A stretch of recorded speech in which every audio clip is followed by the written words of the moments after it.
afternoon, Marisa. Good afternoon, madam. Please introduce yourself. I'm Marisa Vilano, 28 years old. I have 3 children, ages 7, 5, and 3. I'm a hardworking person. I have a lot of experience in work, Like, being a sales lady and as a domestic helper. local. Local. Yes. How many members have you served in your employer's house? 5. 5 members in the family.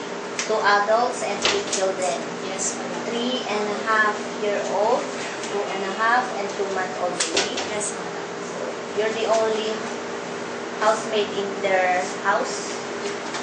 Yes, ma'am. So, how do you take care of a 2-month-old baby? I make sure that they are safe and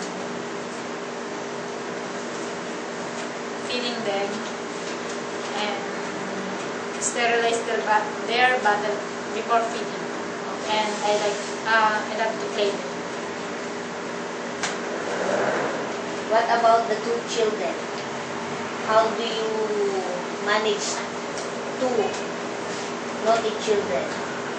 I'm telling them stories and I play them always. Do you cook? Yes, ma'am. How many times do you cook? 3 times a day. Ironing? Yes, How ma'am. many times in a week?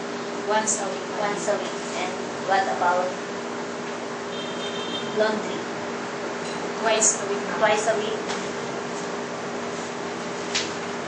In Hong Kong, they will provide you a once a week day off.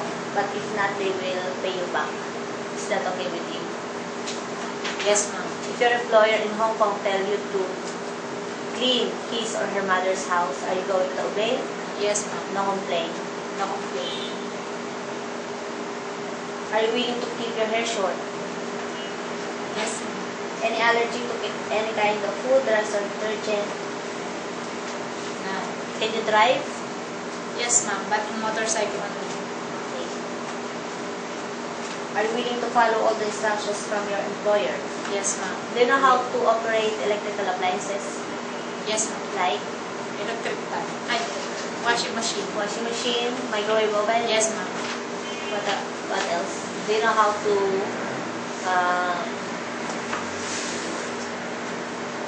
floor polish? Yes, ma'am. Know how to operate that? Any message for your future employer, Marisa? Hi, sir, madam. Good day. If you have given me the chance to work with you, I give my sense of ability to do my duties and obligations, and I promise I'll be honest and work hard. Thank you. Thank you, Marisa. Good day.